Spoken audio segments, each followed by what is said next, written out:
Our special guest on the live stream, I am certain that you will be inspired and excited by his story. Tonight is a very cool, very special training. Mike Shuda is here. Mike landed his new job using the strategies that we showed him. So the first time goes a little ways back in history. I'm going to let Mike tell that story. And the second time is right now, in that Mike is about to step into a senior director of sales position that is absolutely right for him on so many levels, which is so amazing and exciting. So that's the story that he's going to share with us tonight. So if you can see and hear me okay, go ahead and give me some likes, give me some loves. If you're seeing the replay, you can go ahead and type replay right here in the comments. So Mike made the most recent hiring just happen. It took him about 10 weeks from when he found out about the opportunity to accepting the job offer. And it's in large part due to who he is and how committed he was to the steps that we walked through. He followed the process to the point where his newest now employers upped his offer and threw him some extra money as well to make sure that he was the one who came on board with them. So extraordinary. I love to see all the steps come together like they did for Mike, like the steps come together over and over and over for people who follow our program as well. But we're concentrating on Mike's journey to success today. So super glad to have you with us, Mike. You landed the job. So what's the title? What's the job going to be? Hit us up with some of the fundamental facts and figures first, please. Sure. And first of all, thanks, Jewel, for having me on, and thank you for all your support. It was monumental in my search and my success. So thank you again for the second time around. So the job that I just accepted last week is Senior Director of Sales for Metal Tech, and that's all one word, Metal Tech. They are a manufacturer of construction scaffolding, and the largest manufacturer of construction scaffolding in North America, which I didn't know going into this, but I've been in the building materials business my whole career. And so this was such a natural fit. And so I couldn't be happier, couldn't be a better role. This company does a lot of business with the big box home centers and a lot of smaller regional home centers, lumber yards, and also with the Ace Hardware's, True Values of the world. So that's right in my lane, and I couldn't be happier. And so that's the position. These are all stores that we've heard of, the True Values, the Ace Hardware. So there's national reach. They're brands that we're all familiar with. Okay, good. Now walk us through the story of how you found out about the opportunity in the first place. As far as, did you come across some ad from them? Did they search for and find you? What happened? Yeah, I sort of went down a path of making some mistakes first off, and that was the tendency, especially in this market, where there are a lot of positions open right now, even at the senior level. I noticed there were a lot of open roles, mostly on LinkedIn and Indeed and some of the other places I was looking, but to find the right one was really important. So as I made the initial mistake at the outset of applying for, 30, 40, 50 roles in the building materials industry, I got a call from a recruiter that specializes in the building industry, and they alerted me to this position. So made some mistakes. You sort of go into panic mode sometimes, and you just flood your resume out there and think if you talk to 100 companies, surely you'll get one to respond. But the right way to do this was either through a recruiter or like really honing in on the right job and where you may have some internal contacts there. So that's the way I did this. Was all the searching I did on my own. Some of that was fruitful, but this was through a recruiter that contacted me. Wonderful. So they found you. And that's one of the key things that I like to see happen when we do our work together. And that's exactly why I really figured that this would be powerful. Your story would be powerful for a lot of people watching. So I want people, go into the comments right now. Let us know, are you actively job searching right now? You meet the qualifications for the jobs that you're looking at and applying for, but you feel like you just may benefit and get back in gear professionally. once you get some direction, once you get some clear next steps, once you get a game plan for what to do going forward. So Mike is sitting here talking about, the mistakes that took up time in the beginning and didn't serve him well. That's the reason that I'm bringing you this story, because we don't want to repeat those mistakes. Let's watch, let's listen, let's learn, and let's learn, not just me sitting here talking about, well, the best practices are this and this and this. I will talk to you about those things, but what I want to illustrate for you tonight is the case study of someone here live who has gone through those steps, who has made those mistakes, and who's telling you out of his own mouth, don't do these things, some of these things that he did. That's really what we're talking about. Because when you have a game plan, when you have a strategy, and applying for 40, 50, 60, 100 jobs, it's not a strategy, right? So you can feel like you're that much closer to having real energy, real momentum, real electricity in order to get the results that you want in your job search. When it comes to getting more responses, hearing more yeses, getting more calls back, speaking with the right people, and making it like Mike did, more of everything, the responses, the yeses, the calls back, that doesn't necessarily come from just applying for more jobs. So you have to be able to refine this search in order to make it work for you. And some of the stuff that Mike is going to share tonight, I really want hopefully to resonate with you, because he was in the same shoes that you may be in right now. Mike, take us back a bit. So what occurred right before this job search that thrust you back into the market to be looking for, a new role in the first place? Well, so we had, I say we, my wife and two teenage daughters, we had moved from Atlanta after 15 years in Atlanta to New England because I took a job with a company that was based in New England, VP of Sales and Marketing position. And I accepted the job back in January of 2020, which, if you might recall, was just as we were hearing about this thing called the pandemic. And we moved right like at the onset of that. And I told my wife and daughters confidently, hey, this thing will blow over in like a month or two. So that was a shot to my credibility with the family there. But so the job started, and then we went through all those fits and starts that a lot of us went through, in that you couldn't go out and call on customers, you couldn't meet your sales team, you couldn't go to the office. Maybe you could go to the office for a week, and then we were sent back home. So it was such a state of flux for us. And then doing that in the middle of the pandemic just made it doubly hard. The job was great. The people that I worked with were fantastic. We really struggled as a family. Imagine one of my daughters was a junior in high school. She's trying to, acclimate into a new high school here in Connecticut. She's got to wear a mask on the days that she can go to school. There's 6 kids in class, and then they're going remotely. So she just now started talking to me again, and now she's a senior. She's thriving. She graduates next month. So it worked out from that perspective. But way back towards the end of the year, we decided, hey, we're going to move back to Atlanta, where our friends and family are, and that's what spurred on this search. So it's a little bit of a long story. Everybody was affected by the pandemic in certain ways. This was totally unexpected, and so it really was spurred on by the challenges that it brought onto our family.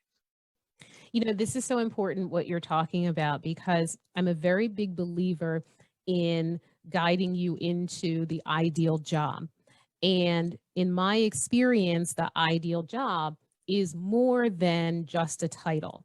Okay. It's more than even just the salary.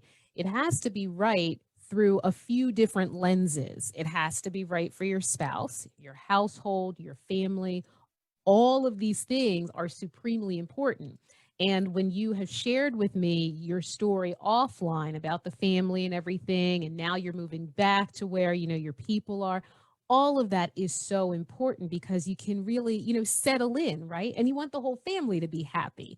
Not just, not just you. You have the wife, you have the daughters, and you want to be working, you want the paycheck, but you got to have that household in order too. That makes a big, big, big difference.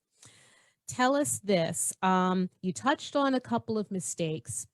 Do you feel like before you and I got back together the second time that you were stuck in your search in any way, hitting any brick walls that caused you to say, I probably need some professional help to get me back through this again? Yeah, for sure. And you made a comment to me very early on as I was telling you about all the activity. It was activity. It wasn't necessarily a strategy. And you said, don't commoditize yourself. And I remember sharing that with my wife. And I said, I'm so glad I got back in touch with Jewel, because you just give us these little nuggets that are so important. Like, and by commoditizing yourself, meaning don't throw your resume and throw yourself out there to 100 companies and say, please, somebody pick me. Pick the right companies, get to know the right people within those companies, and make sure that it's something that you want to do, that will challenge you, but it's in the sort of in your lane. And that just sort of, I gave me pause, and I went back and sort of did it the right way. And I got to tell you, Joel, that the confidence that you gave me just through some of our, I call them pep talks or whatever, were just supremely helpful, because there are days where you can really sort of get down, and it was some of those days where you were able to pick me up, and so that was instrumental in the search. You know, this is so important because after, kind of the phase of throwing the spaghetti up onto the wall to seeing what sticks, after that, because, maybe sometimes you have to go through that because there's always hope, that this thing is going to work. But after that phase, which didn't work, I felt like you had some pretty solid ideas in your mind about where you wanted to work because they dealt with customers that you were familiar with. Can you talk about that a little bit, please? How did you go from the resume being all over the place to kind of narrowing that I call it a hit list? How did you narrow that hit list down so that you knew that wherever you applied, it would be someplace where you actually wanted to work, like the culture, knew the products, that type of thing? Yeah, and that's a great question. And so I always start with, okay, like building materials, construction. That's my lane. I'm in no danger of running a hedge fund anytime soon. I don't understand that, but building materials and construction is right up my alley. So I started there. Um, but then I do something that's really important. Like, I go and I read through that job description and qualifications. Like, I really, really read through that, and I start to make a list of, okay, have I, based on this job description and the qualifications and the requirements to do well in this role and what this company is looking for, have I done those things? I call it skills transferability. Have I done the things that they're looking for with some other company that I've been with? And I really take a look at that. And if it's not like at least a 75% match, I move on. But I wasn't doing that at the beginning, Jewel. I was just like, oh, okay, they're in the building materials industry and it's a director or VP level. Great. Fire off another resume and see if I know somebody there. And it was just, like you said, I was just sort of shooting arrows in the dark and just kind of and commoditizing myself. But once I really started to hone in on that job description, and you'll find out really quickly, like, you know what, I've never done this before, and I'm probably not going to be successful because this looks really foreign to me, and it's not going to be a good fit, and it's not going to be a good fit for me, and it's not going to be a good fit for the company either. It's not really fair to either one of us. So that was really important to do that. Let's also talk about something that you touched on here is looking at the ad and really asking yourself, what am I familiar with? What do I know how to do? And some of that exercise we did together. So, one of the things that I endeavor to do in my work on your behalf is make sure that that resume matches. Make sure that that resume says you can do the things that are in the ad or whatever the case Yeah. is. Oftentimes what I find is that there can be a gap between, yeah, you can do it, but usually when people bring me like the before version of the resume, before I do it, you can do it, but I don't see it on that piece of paper. And then when you talk about it, you can speak volumes. It's wonderful. But then when I'm looking at the resume kind of as a first step, it's like, all right, well, I can only read your resume, can't read your mind. Yeah. That's really important. So when you know that you can do things, and when you talk about that to me, what I'm looking to do is capture that on the resume so that other people can read it and be prompted to call you and start thinking, all right, this may be the guy who we want to bring in. This may be the guy who's a good fit.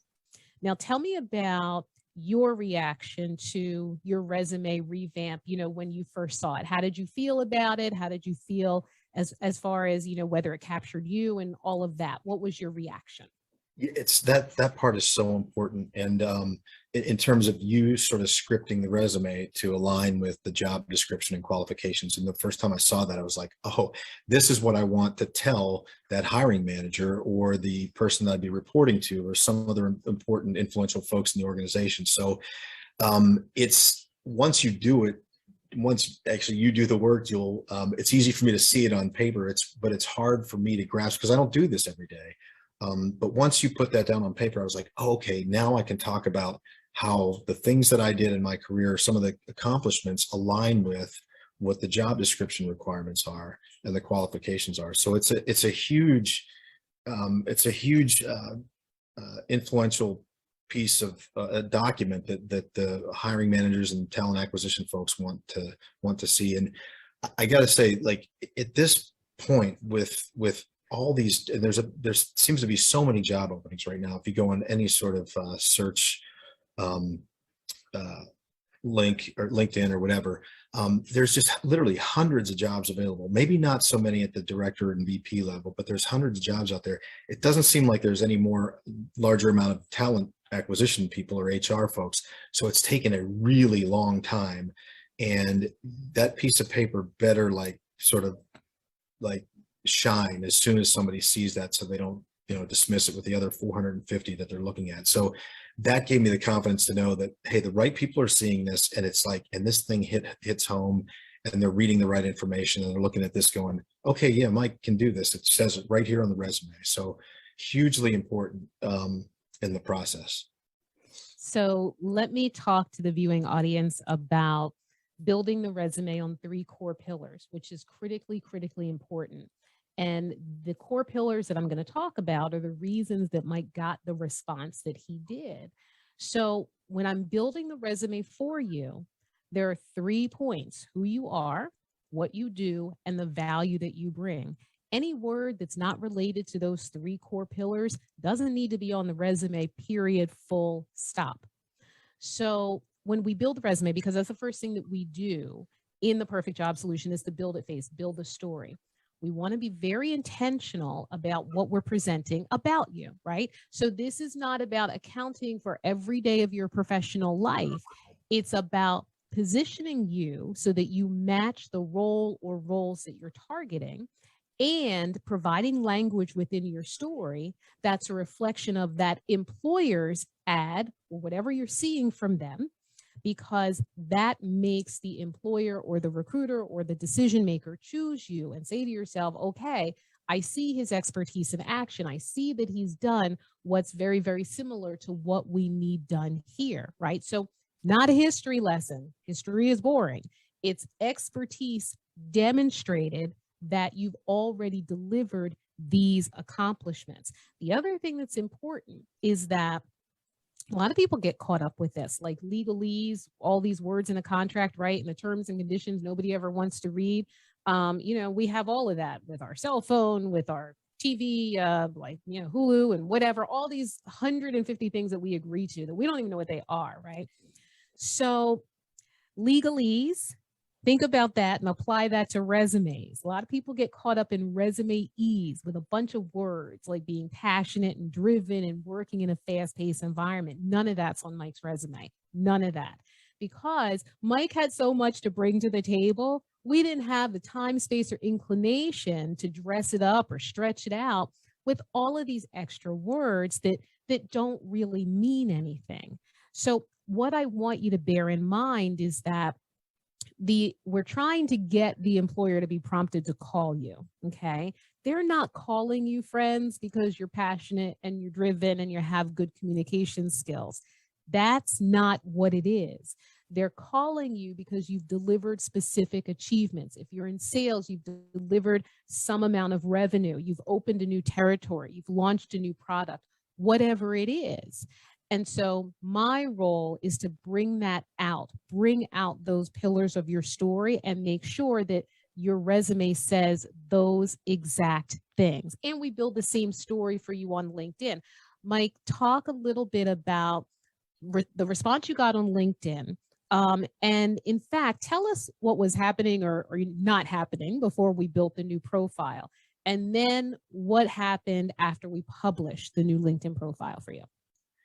Well, I just felt like I was in a sea of other resumes.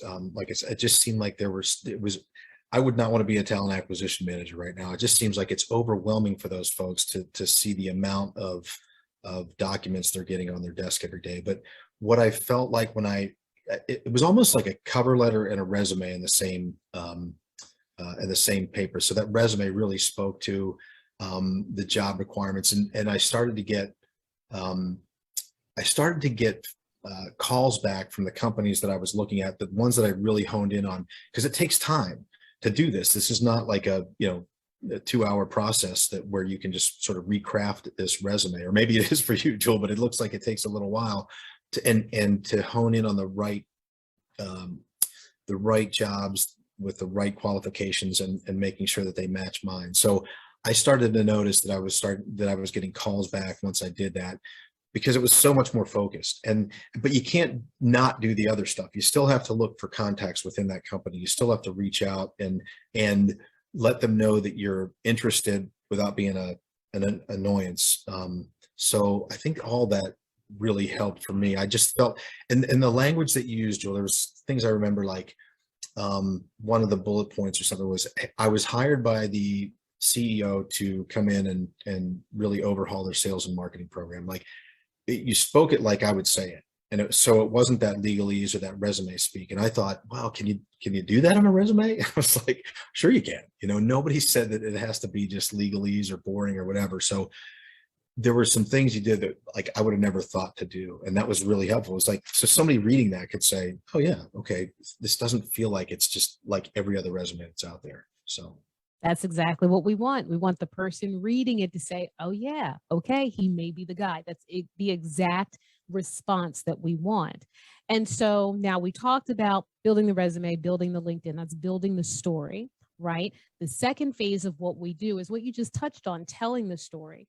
You have to have a main message that you're telling people. So it's not like you're just saying to people, well, I'm in the job market now, if you know of any opportunities. People say that 1,000 times a day. Opportunities for what? Because you do what? And you're looking for what? With what type of employer? So telling the story is key, because it cements something in people's minds about what you want, what you can do, the type of employer that you'd like to do it for. Then they're able to refer you to specific opportunities that are a match. And you don't just tell your story randomly to whoever. You don't just put yourself out there to anybody, because that's not what works. What does work is that hit list of companies that we talked about. What does work is saying specifically what you want. And then the other thing that I want you to take us to, Mike, is what you say to people. This is now beyond kind of the networking, the emailing, all of that. But I want you to take us to when you're on Zoom or in person with folks, when you're in the interview process. So what happened with you regarding this particular opportunity? Can you take us through those steps? yeah, I knew that this was a role that was really interesting to me, and I felt really confident that I could help this company, um, because they were looking for additional support in their home center business, particularly, but also they wanted to branch out and not have so much of their business within the home centers as well. So they had some big challenges, and the challenges that everybody's got in with production and supply chain these days. So, but the first meeting I had was a Zoom call, and the one thing I wanted to impress upon them was that I have the skills required to do this job, that I was confident in my ability there. And I got to tell you that the role, I looked at the comp, and they were very dead set on what the comp would be, total compensation, the whole financial package, and it was a little bit lower than what I had been looking for. But I just thought, the job's so great and the company's really interesting. Just let me sit down and talk to them, and I think I can sort of demonstrate my value by doing that. And that was the first discussion. I just wanted them to get to know me a little bit better. And then the second discussion was actually a face-to-face in Florida, of all places. We happened to be both going through Fort Lauderdale at the same time. So we met at a restaurant near the airport there. And that's when like you just understand, is this going to work or not? Like from a personal perspective, like I always think like in three things, like, can I do the job? Am I going to be competent? And then secondly, will I be passionate about it? Will I love what I'm doing? And then the third thing is I look across the table and they look across at me and say, can we tolerate one another? You know, can we go to lunch together without killing each other? But those things are really important. So it speaks to the nature of the job and the requirements and what you're actually going to be doing, but then also the culture of the company, you know, and that's what the owner asked me. He said, what about the culture? We're a family run business. I've owned this business for years. And how would you do in that environment? And I thought, sitting across from him and his wife, I said, I'm feeling a lot better now than I would have on a Zoom call. So I think it was really important we had a Zoom, a face-to-face, and then I actually drove up and met with them live 2 weeks ago, toward the plant, toward the facility, before even signing on. So, but that stuff is really important. Like if I would have just had a Zoom call, that wouldn't have been sufficient. So. The other thing that you touched on, you and I worked together significantly to structure your approach to salary negotiations, and just now touched on total comp. So what were the steps and how that actually played out for you to, presumably make you happy in the end? Yeah, you said a couple things that were really important. And one was, when you get the offer, say, thank you. Can you send that over in writing? Don't commit to anything. Don't say, wow, that's way more than I expect, or no, don't do that. Yeah, I'm being facetious, but really that was really important. Can you send that over in writing and let me take a look at it? Thank you very much. And that's exactly what I did. And so when the final offer, it wasn't the final offer, I guess the first offer came over, I said the same thing. I said, hey, can you just send that over? I think we're close. And he said, oh, I thought this was the final deal. I said, no, we're close, but we can talk, but just let me see it first. I want to see it on paper and digest it and talk to my wife about it. And so I did that. And then I went back and asked for what I thought was fair. And it's amazing what you get when you ask, but if I would have asked before having those meetings and the face-to-face and the visit to the plant, I think it would have not gone so well. So that was really important to sort of preface that by having those meetings and then going back and saying, we're really close. And I remember saying to the owner, I said, I don't want you to wake up in the morning and think, gosh, I've just met this guy a couple of times. We just interviewed him and I don't feel good when I wake up in the morning. I think I might have overpaid, but I don't want to wake up in the morning either and think, gosh, I just wish I would have asked for whatever. And I said that to him, and I said, just, we're really close. Let's get this nailed down. And we did, and we talked it out. And I got to mention, the recruiter played a big role in that too. And he was on the phone. We were having a three-way conversation as we were putting this together. But you got to ask, but you've got to demonstrate your value too, along the way. So I don't know if that answers your question, but that was really important in the negotiation, was take a look at the offer. Don't negotiate when they're all over the phone. Just take a look at it, digest it, and then come back with an intelligent and fair response. So I love this. You followed these steps perfectly. What can you share with us about the difference? Is there maybe a different percentage amount that you can share with us between what they offered you and what ultimately you got by the time you finished with the back and forth with them? Yeah, it was 20% more, and in terms of the base. And there was a relocation package also offered, which wasn't in the original offer either, because the job will be based back in Atlanta, which is perfect because that's where we were, that's what was our desire, to go back to Atlanta. So, and I know that when we wrapped up, I know that the owner felt good about it. I felt good about it. None of these things are perfect. Like, I don't think anybody walks away going, that was exactly what I wanted. I think you walk away and say, that's a good deal, and I'm so happy, and I'm so excited to get started. And, all that stuff works out in the end too. If it's a great job and a great culture, the financial rewards will come. So they will come. And I'm so glad, because You know, one of the themes that I want our viewing audience to get, ask. Ask for that money that you believe you deserve. And listen, it's not just a belief because it's like your personal opinion, it's your confidence in what you've done before and that you can repeat the same thing for Mr. Future Employer. It's your confidence that you can deliver those results.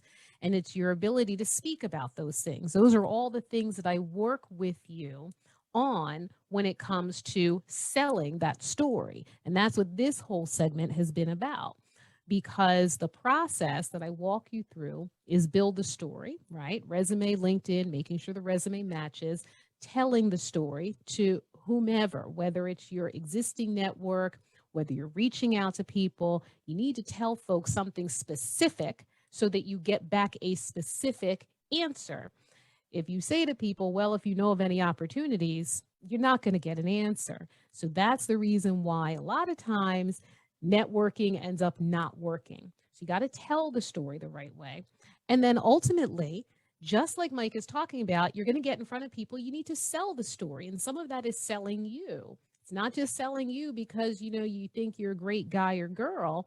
What you're doing is selling your proven experience. And you're not just saying proven experience, you're selling, you know, these particular achievements that you've done and whatever insights you got from those, whatever strategy you put into doing those things. What you're saying is, Mr. Future Employer, I can repeat these things for you and do better. Therefore, I merit compensation that's towards the high end of the salary range. That's exactly what Mike did. And I mean, 20% higher, folks, you gotta ask. You gotta ask. So I love, love, love the reality that you did that. You know, one of the things that I also want to make sure that we talk about is there anything, Mike, that you saw yourself implement in our steps together that you feel like was a real needle mover for you anywhere in our process? Um, well, there was a couple interesting things. In two of the interviews that I had, I was asked to do case studies. One was actually based on the job itself and the position itself, and what would you do as the vice president of sales in this company? How would you structure the sales organization, and what are some of the things you do to grow the business in these specific areas? So it's like it's almost writing a strategic plan without really knowing anything about the company, just what you can find on their website and through the job description. And then there was another one that was sort of a fictitious case study, and to come up with a business plan for this business. But I say all that to say that, you know, talking through that with you, Jewel, was really important. And I remember bringing those to you and saying, at least on the first one, and saying, am I going about this the right way? And just checking in with you to see if things were going, you know, didn't want to do this blindly. Like I wanted to have a second or third person to view this. And so when you walked me through that, that was really important. And that's when I started to realize, like, hey, these are important roles for these companies. It's important for me, but they want to find the right person as well. And so I don't know if that answers your question.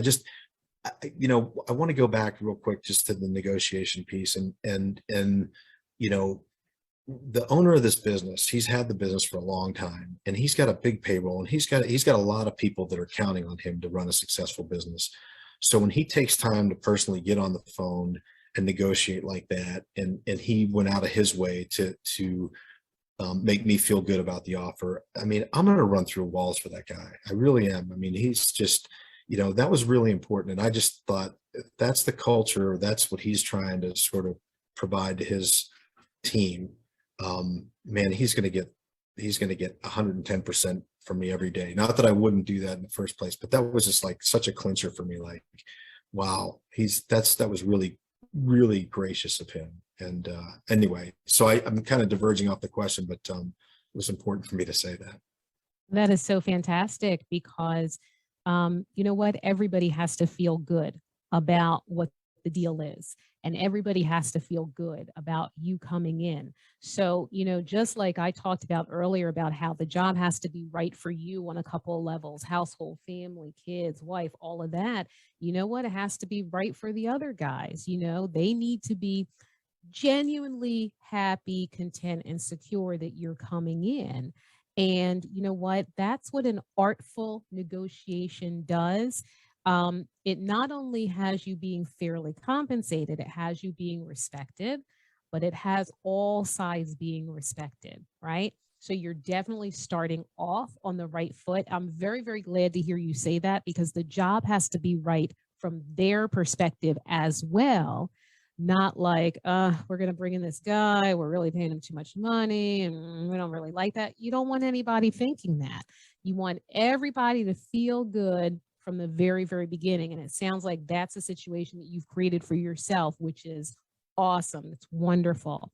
Friends, Mike is only one example.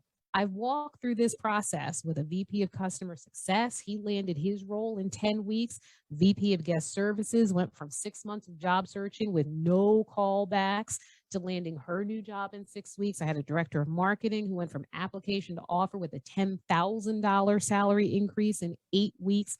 So the reason that I bring you these stories is because they are learning experiences for all of us. I want to make sure that you're getting the right information. Here's what I want to do. What I'm going to do is open up some space on the calendar and give you a free resume rating, specifically for people whose resume I haven't already written. You have to start with the resume. Obviously, if that's not right, nothing about your job search is going to go right. Resume is the foundation of the story. That has to be built correctly. So what I'm going to do in the free resume rating, and just write resume rating in the comments if that's what you want. What I'm going to do is rate your resume on a 3-point scale. Point 1 is the rejection factor. Your resume needs to be in a format that actually passes through the technology, the scanners, the ATS. So I can tell you instantly your numerical rating or percentage chance your resume has of getting rejected in the first place. This is what's easy to fall victim to, even when you meet all the qualifications in the ad. And then I'll give you specific steps to reduce that rejection factor to very low or 0. Okay. Point 2 in the free resume rating is recruiter recognition. So Mike talked about this because the recruiter reached out to him. That's how this ball got rolling. That's how his 10-week process got rolling. So what I want to talk to you about in the resume rating is how does your resume rate when it comes to having the recruiter recognize who you are, what you do, and the value you bring. So remember those 3 pillars I talked about. And, the recruiter can only read your resume. They can't read your mind. Super, super important. So I'm going to talk to you about that in the free resume rating. Then the third point will be your specific resume response rating. So what I want to do is go over your existing resume with you to first of all point out what's killing your resume absolutely dead. I can spot that very, very fast. And then specific changes that we can make immediately right now to prompt the highest level of response from the employers and the decision makers that you ideally want. Okay, so that's what we're going to do in the free resume rating session. Rating your resume on a 3-point scale. Rejection, recruiter recognition, and the response rating. If you haven't already had your resume professionally written by me and you want the free resume rating, comment below, rate my resume. I'll send you a private message. Go ahead and take care of that for you. Okay. Mike, super excited that you came onto this show. Super excited that you're stepping into the new role. What are you most excited about for yourself and for your future? Well, I'm excited to get started, number one, and I've got so much energy right now. I'm excited that we'll be back in Atlanta, where we have family and friends. But I'm most excited about just using what I've learned over the last 20, 25 years and putting that to use with this company and just doing everything I can do to help them out and understanding that this crazy environment really sort of resets your priorities and what's important. And I think I found the right company from that perspective as well. It's a family-owned business. They truly care about their people. And it took a while. It took a while, but and I would say to your audience as well, like, you're not alone. And Julie, you've been a great resource. And there are a lot of firms out there that charge a lot more, but don't bring the value that you bring, Julie. I mean, it was instrumental in giving me the confidence and like the right things to deliver to these companies that they're looking for. And so I couldn't have done that on my own. Thank you. Super inspirational story. I appreciate your wisdom and the words that you spoke today. Awesome doing this work with you, and such a pleasure to watch you manifest these changes for the better in your career and in your life, Mike. So congratulations to you for landing this job.